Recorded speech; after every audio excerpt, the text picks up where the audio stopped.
Rabbi, thank you for having me. It's always good to be here. I always enjoy speaking here. Dr. Charles, David Rav, Binyamin over here. Thank you. Good chevra over here. Shkach for having me. I want to speak about a topic. It's called Iras Shamayim. Iras Shamayim. You know, I get a lot of questions about Iras Shamayim. In my yeshiva, I run the yeshiva by Tshuva and Gerim and FFBs and everything. And Iras Shamayim was a big thing. I'm going to give you guys 4 scenarios, and you guys have to figure out the common denominator between them. Okay, it's going to be a different type of dvar to starting off. Okay, 4 scenarios, true stories. One happened this week. I had many students apply at the yeshiva.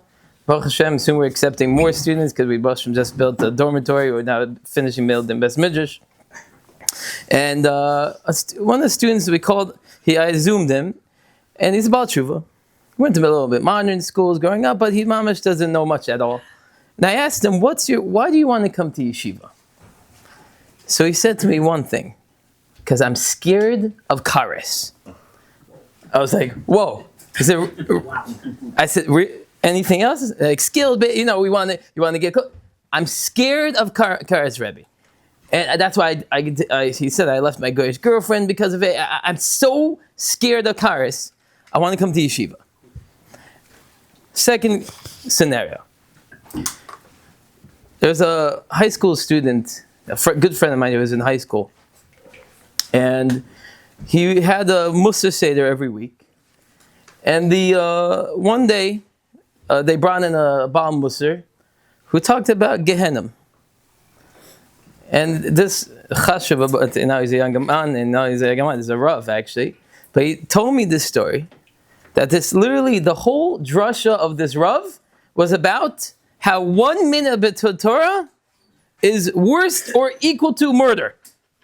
He said literally it destroyed the rest of his year. He couldn't even learn everything else. Case number 2. Case number 3, we know about the Kusim. What were the Kusim? According to Tosfos and Gittin, the Kusim were people who converted, right? But the Gerei Arayos, right? Because they're scared of the lions, according to Tosfos and Gittin, they're scared of the lions, and therefore they converted, etc. To the point where their conversion, according to some, was not real conversion. The question is why? Why is it not? Mishlo Balishma Balishma. What's the problem? Why can't they serve it? That's Iras Chet is a big thing, right? The lions come to eat you. You get some sort of fear. What's the problem? To the point that even Shulchan Aruch writes that if a kuti says a bracha, you're not allowed to say amen to his bracha. What's pshat? Scenario number 3. Scenario number 4. I have a student who told me he was learning Eretz Yisrael. He had a very traumatic experience. What was the experience? He was in a very chashuv. He was one of the top students in the school, and one day he was playing basketball, and the Rabbi caught him playing basketball wearing shorts and sneakers. Basically, the next week they went to the Rashiva's office, and 3 Rebbeim told him, "You made chil Hashem she'en kamo. You'll never be forgiven. You can't do tshuva." Wow. True story. He said that dragged him down. But we will keep you because you're one of the better students. From then on, learning was not the same for him. Okay, 4 scenarios. I want you guys, that's a question for you. I'm going to go over the topic of Iras Shamayim, and I'm going to go into the drasha. Okay? So, let's start with Korban Pesach. Right? We know that this week's parsha, we speak about Korban Pesach, but there's so much, we know that it talks about not to break the bones, not to leave anything over, etc., etc. But we know the primary reason is Zecher Yetziat Mitzrayim. We always hear that mitzvah, Zecher Yetziat Mitzrayim, and there's so much. We're always talking about Zecher Yetziat Mitzrayim. It's on our kishkas already. Says Sefer Chinuch, what's the point of always this? Everything's connected. Zecher Yetziat Mitzrayim. What's pshat? He says one thing. It's a very important point. The external behaviors of a person, when you constantly repeat it, ultimately it's going to bring in, you're going to better yourself, you're going to better your character traits by doing things over and over again.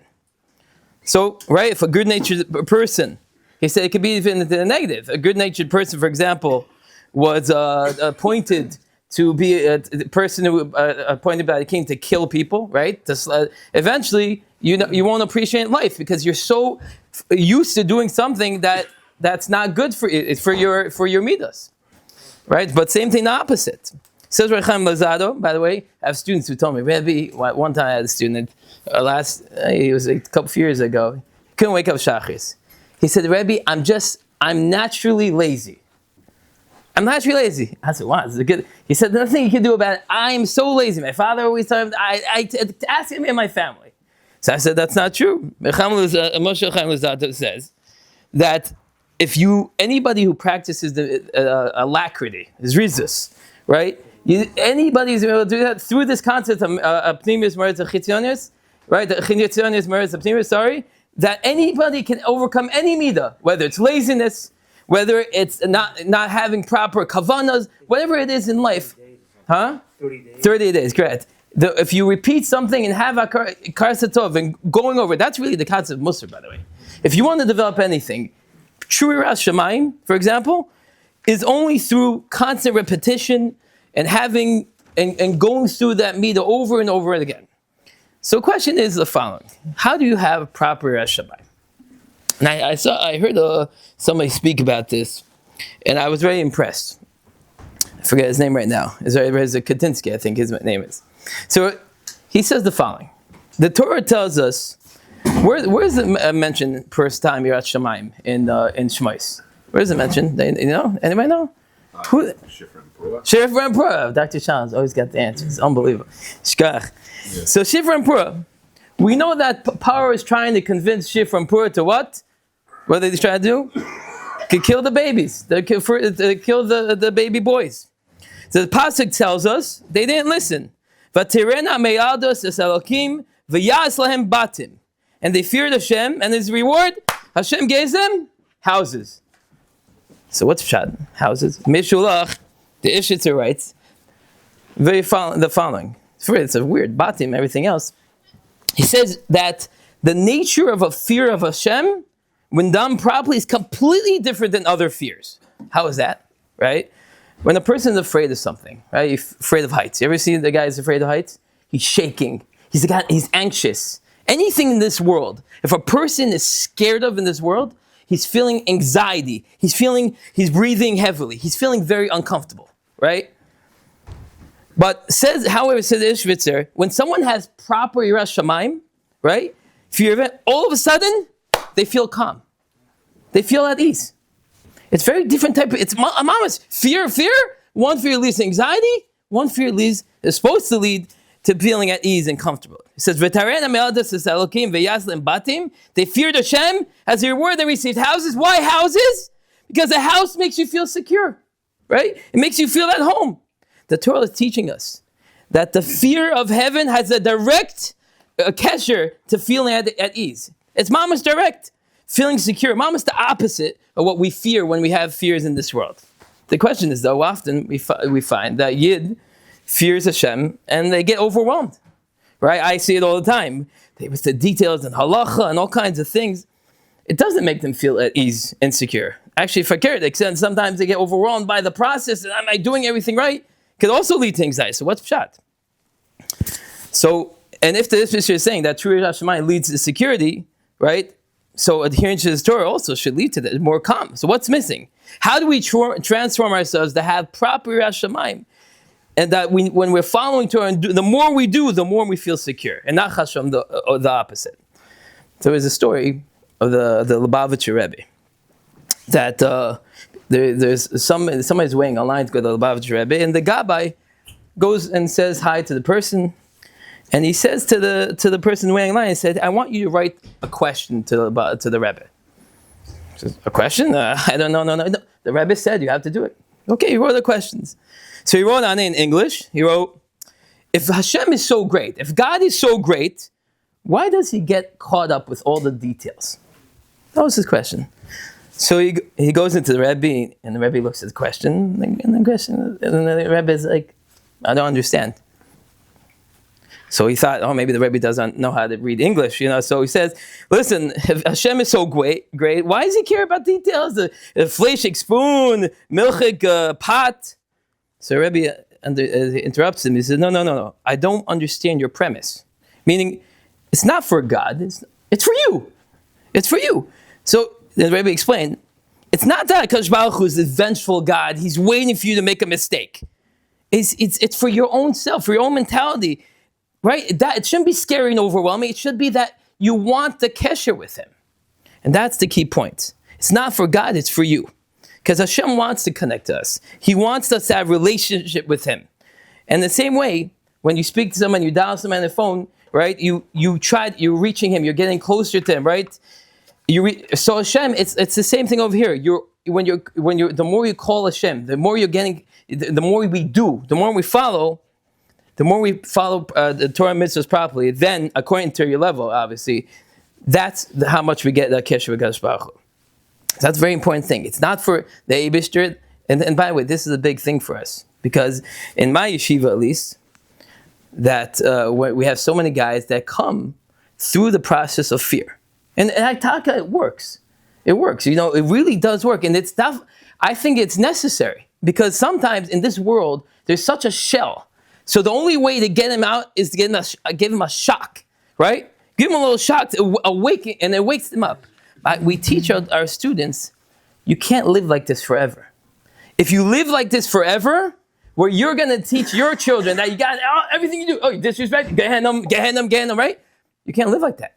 It's overwhelming, right? And that's the key point, is a proper Yiras Shamayim should lead us to closeness and security with the Eibishter, and not the opposite. So if we go back to what we said before, the 4 cases, and back to the Kusim case as well. What's pshat to the Kusim? Why can't they be accepted as proper Gerim everywhere? It's because they miss this point. Is that if they used it as a catalyst to connect to the Eibishter more, say, wow, look what's going on with the lions, and therefore something's happening here. Let me see why I can do more. But if it just stays at the fear of the anxiety level of being overwhelmed, you're never going to get closer to the Eibishter properly. And that's the key point that a lot of people miss.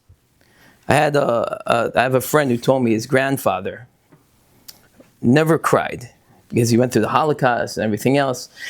And one day they found, his house in Poland. And they decided to bring him to Poland. He's raised in his 90s. And the whole family go, and he's looking and everything else. And all of a sudden he starts to cry. Starts to cry like crazy. And all the grandkids are scared. Like, wow, we never saw Saba cry before. He never showed emotions like this. He was crying and crying and crying. And he said, everybody said, it must be all the pain and all the suffering and going through it again. And he said to them, no. It's exactly fakert. He says, you understand, children, all my life I've been scared. Now I'm not scared of the Nazis anymore. I'm not scared of them. Now that I came to visit and I saw the place and I'm here and I'm stronger and I've built all these generations, I'm not scared anymore. I'm not anxious anymore. The only being I'm scared of is the Eibishter. I won. This is the tears I'm crying is a tear of simcha, of happiness. And this is something that we have to be, when we are serving the Eibishter with Yiras Shamayim, we have to be very careful, because it's a fine line between getting close, using Yiras Shamayim to get closer to the Eibishter, which is the long-term Yiras Shamayim, and using the Yiras Shamayim to get overwhelmed and anxious and this. And a lot of the guys that come to us in the beginning, they come with that fear and anxiety, and we have to try to get them off in yeshiva from that path and lead them to the long-term Yiras Shamayim, where you're not being Metil Ema Yisera on your household. That's what the Gemara means. When you're being somebody who comes and brings fear to his household, and he's you can't live like that. The whole family is living in that fear and that shakiness and overwhelm. That's the fear of nature. Fear of nature of everything in this world. That's the improper Yiras Shamayim. That's not going to get you the long-term fear. The true Yiras Shamayim that we have to focus on is godless Adam. How we're so precious to Eibishter. I don't want to lose that kesher.